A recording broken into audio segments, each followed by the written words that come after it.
తిరిగి బీసీ న్యూస్కి స్వాగతం. డిఎస్సి నిర్వహణలో జరిగిన అక్రమాలు, కల్తీ నెయ్యి ముసుగులో హెరిటేజ్ దోపిడీని ప్రశ్నించినందుకు ప్రభుత్వ ఉద్యోగులకు చేసిన ద్రోహాన్ని ఎండగడుతూ మండలిలో ప్రెస్ మీట్లలో కూటమి ప్రభుత్వాన్ని నిలదీసినందుకే వైసీపీ ఎమ్మెల్సీ పర్వతిరెడ్డి చంద్రశేఖర్ రెడ్డికి చెందిన విద్యాసంస్థలపై దాడులు చేస్తున్నారని ఎమ్మెల్సీ లేళ్ల అప్పిరెడ్డి ఆగ్రహం వ్యక్తం చేశారు.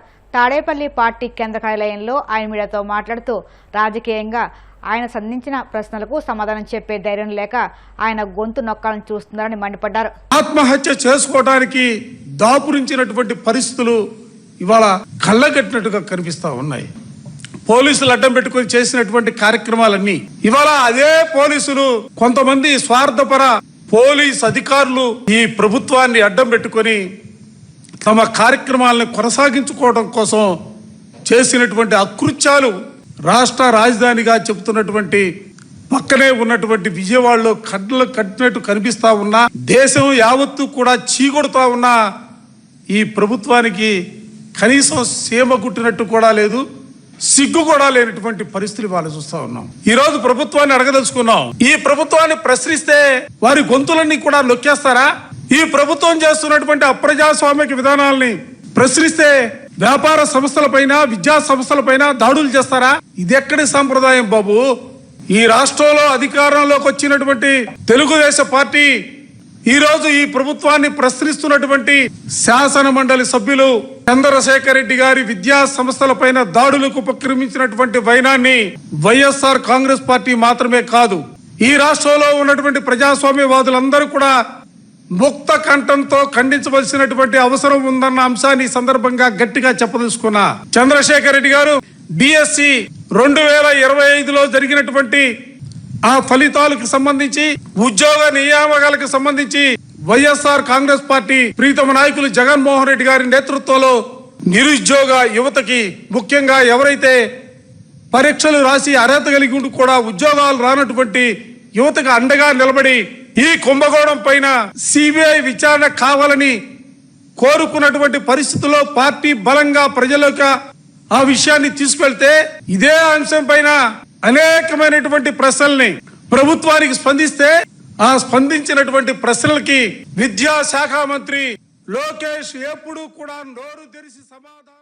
ప్రపంచ రక్తదాతల దినోత్సవం సందర్భంగా 16వ తేదీన national blood transfusion council, ministry of health and family welfare, government of India అహ్మదాబాద్లో దేశవ్యాప్తంగా ఉత్తమ సేవలు అందించిన వారిని ఆహ్వానించి మెమోంటో మరియు ప్రశంసా పత్రమును అందించారు.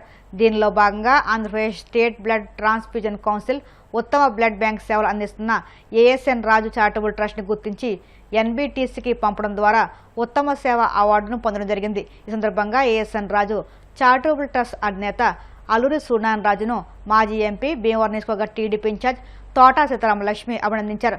ఈ కార్యక్రమంలో టీడీపీ పట్టణ అధ్యక్ష కార్యదర్శులు మద్దు రాము, చెల్లబోయిన గోవింద్, భీమవరం మండల టీడీపీ ప్రధాన కార్యదర్శి Kolla Sitaram, Swarnandhra engineering college director TVV Prasad, Bhimavaram పట్టణ తెలుగు యువత అధ్యక్ష ఉపాధ్యాయులు గొలగాని రమేష్, చెరుకు తిరుపతిరావు, మావుళ్లమ్మ దేవాలయ ధర్మకర్త ఇందుకూరి సుబ్రహ్మణ్యరాజు, టీడీపీ నాయకులు పాల్గొన్నారు.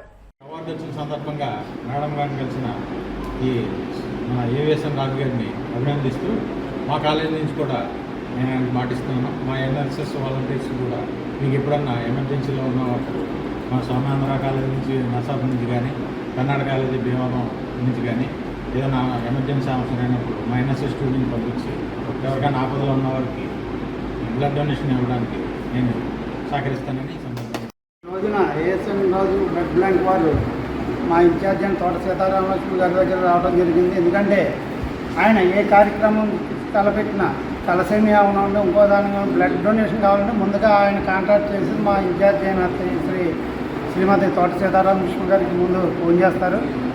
మా ఇన్ఛార్జ్ గారు మా అందరికీ చెప్పి, అలాగే మా యువత గొలగండ రమేష్ గారు కూడా చాలామందిని తీసుకొచ్చి ఆయన బ్లడ్ బ్యాంక్లో డొనేట్ చేయడం జరుగుతుంది. అలాగే మేమందరం కూడా ఏ కార్యక్రమం, మా పార్టీ కార్యక్రమాలు, అన్నగారు పుట్టినరోజు కానివ్వండి, అమ్మగారు మేడం గారిది కానివ్వండి, ఇంకో దానికి దేనికైనా వెళ్ళి ఏఎస్ఎన్ రాజు గారు ఎక్కడ ఉన్నారని చెప్పి అక్కడికి వెళ్ళి బ్లడ్ డొనేట్ చేయడం జరుగుతుంది. ఆయన ఇటువంటి సేవలు ఎన్నో చేయాలి, తలసేమియా కానీ అవి కానీ చేస్తూ ఉంటారు. అందుకని వారికి మంచి అవార్డు ఇవ్వడం కూడా జరిగింది. ఆయన ఇంకా ఫ్యూచర్లో ఎన్నో ఉన్నాయో ఇలాంటి అవార్డులు గెలుచుకోవాలని కోరుకుంటూ ఆయన పాత్ర మన జిల్లాకే హైలైట్గా నిలిచింది. మన భీమవరం పట్టణానికి కూడా ఎంతో గర్వకారణంగా ఉంటాం ఇలా సేవలు చేయటం. మరొకసారి ఆయన అభినందిస్తూ మా పార్టీ తరఫున మా తరఫున ఆయన అభినందిస్తూ level NGO Conclave on Blood Transfusion Council, Government of India, Ministry of Health and Family Welfare, వాళ్ళు NBTC national blood transfusion council వాళ్ళు స్టేట్ వైడ్ ఒక బెస్ట్ ఎన్జిఓ అని ఒక్కొక్క స్టేట్ నుంచి ఒక్కొక్కరిని ఎన్జిఓ కింద సెలెక్ట్ చేయడం జరుగుతుందండి. సో అది 2025 సంవత్సరంలో మనం చేసినటువంటి పెర్ఫార్మెన్స్కి, గతంలో చేసినటువంటి సర్వీసెస్ను కూడా పరిగణలోకి తీసుకుని, ఇప్పుడు చేస్తున్న వాటిని, చేయబోయే వాటిని కూడా పరిగణలోకి తీసుకుని 2025 best NGO performance excellence award ఇవ్వడం జరిగింది. ఇది గుజరాత్ అహ్మదాబాద్లో జరిగింది. సో అది అందుకోవడం జరిగింది. ఇది ఈ సంవత్సరం జూన్ 14వ తేదీ వరల్డ్ బ్లడ్ డోనార్ డే. ఆ సందర్భంగా ప్రపంచవ్యాప్తంగా కూడా చాలా మంచి కార్యక్రమాలు జరుగుతూ ఉంటాయి. మన భారతదేశంలో కూడా జరుగుతుందండి. ఇది చాలా ముఖ్యమైనటువంటి పాత్ర పోషించవలసింది బ్లడ్ డోనార్. ఈ బ్లడ్ డోనార్ యొక్క విశిష్టతని, ప్రాముఖ్యతని ప్రజల్లో మరింత ఎక్కువగా చైతన్యవంతులు చేసి 100% వాలంటరీగా వచ్చి స్వచ్ఛందంగా రక్తదానం చేసేటట్టుగా చేయవలసినటువంటి బాధ్యత ప్రతి ఒక్కరికి కూడా తెలియచేయాలని చెప్పేసి, దాని మీద చాలా వర్క్ చేయాలని చెప్పేసి మాకు NBTC గైడ్లైన్స్ ఉన్నాయి. అది రాష్ట్ర వ్యాప్తంగా ప్రతి రాష్ట్రంలో కూడా జరుగుతూ ఉంటుంది. అదేవిధంగా మన రాష్ట్రంలో, మన పశ్చిమ గోదావరి జిల్లాలో మేము ఎన్నో సంవత్సరాలుగా కృషి చేస్తున్నాము. అందరి పెద్దలందరి సహకారంతో, ఆశీస్సులతోటి మేము ఇది ముందుకెళ్తున్నామండి.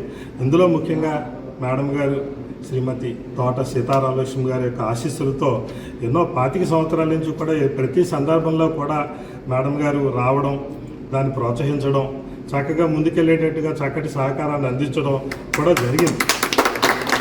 సో మేము తాలసీమే పిల్లల కోసం ఒక పాదయాత్ర, బస్సు యాత్ర కార్యక్రమాల్లో కూడా సార్ తోట సత్యనారాయణ గారు 10,000 రూపాయలు విరాళం కూడా ఇవ్వడం జరిగింది. అంటే ముందుగా మన పశ్చిమ గోదావరి జిల్లా, మన భీమవరంలో మొట్టమొదటిసారిగా ఈ పిల్లలకి ఇది ఉపయోగించండి అని చెప్పేసి మొట్టమొదటిసారి విరాళం ఇచ్చినటువంటి దాత తోట సత్యనారాయణ గారు. సో అదేవిధంగా మేడం గారు కూడా ఇవ్వడం జరిగింది.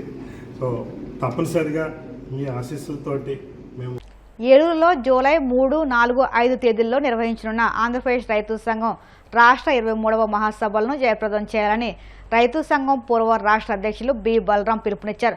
జూన్ 30, జూలై 1వ తేదీల్లో ఏలూరులోని సాహిత్య మండలిలో విద్యార్థులకు ఉపన్యాసం, చిత్రలేఖనం, సామెతలు, ఏకపాత్ర వినయం, కోలాటం, నృత్య ప్రదర్శనలు వంటి పోటీలు నిర్వహిస్తున్నట్లు వెల్లడించారు. విద్యార్థుల పోటీలకు సంబంధించిన ఫ్లెక్సీలను, కరపత్రాలను ఏలూరు పవర్పేటలోని ఉద్దరాజు రామం భవనంలో వివిధ సంఘాల నాయకులతో కలిసి బలరాం ఆవిష్కరించారు.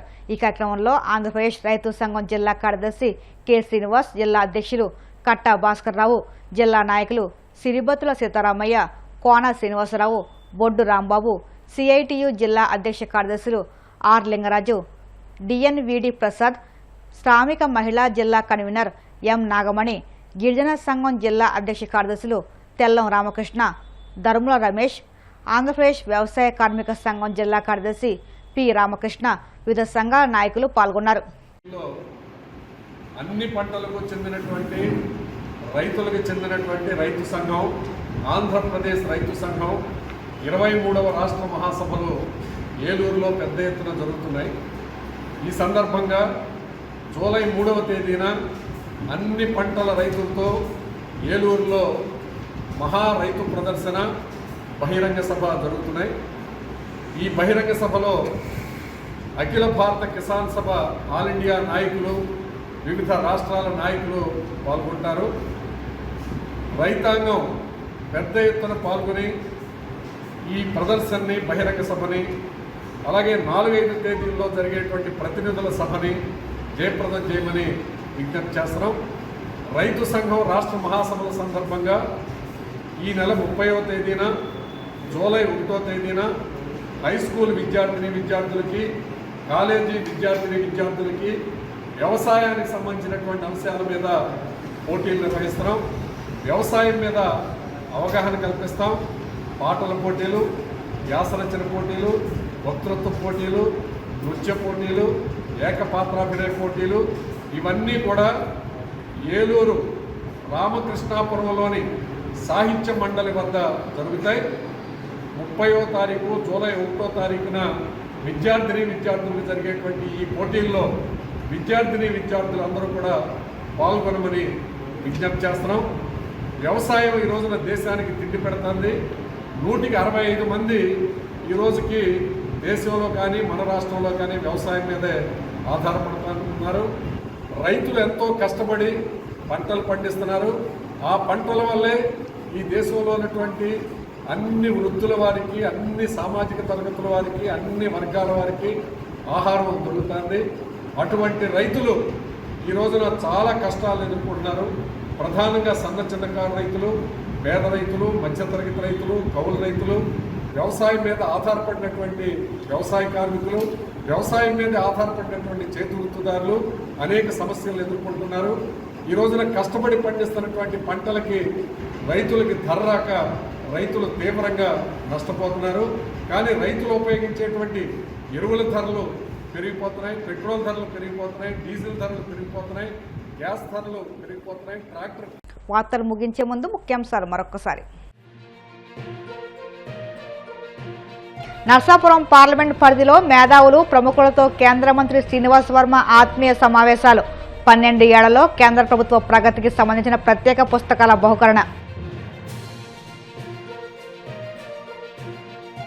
ఉత్తమ సేవలు అందించే ఆసుపత్రిగా శ్రీకాకుళం జీజీహెచ్ను తీర్చిదిద్దామన్న కేంద్ర మంత్రి రామ్మోహన్ నాయుడు. ప్రభుత్వ ఆసుపత్రి అభివృద్ధితోనే జిల్లా అభివృద్ధి ముడిపడి ఉందని వ్యాఖ్య.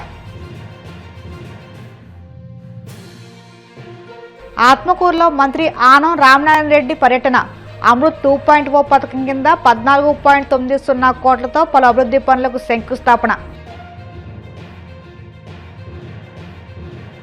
డిఎస్సి అక్రమాలపై ప్రశ్నించినందుకే ఎమ్మెల్సీ పర్వతిరెడ్డి చంద్రశేఖర్ రెడ్డి విద్యాసంస్థలపై దాడులు చేస్తున్నారు. YCP MLC Lella Appireddy fire. ఈ వార్తలు ఇంతకు సమాప్తం. మరిన్ని వార్తల కోసం BCN digital YouTube channel, Facebook పేజీని ఫాలో అవ్వండి. అప్డేట్ వార్తల కోసం ప్లీజ్ సబ్స్క్రైబ్.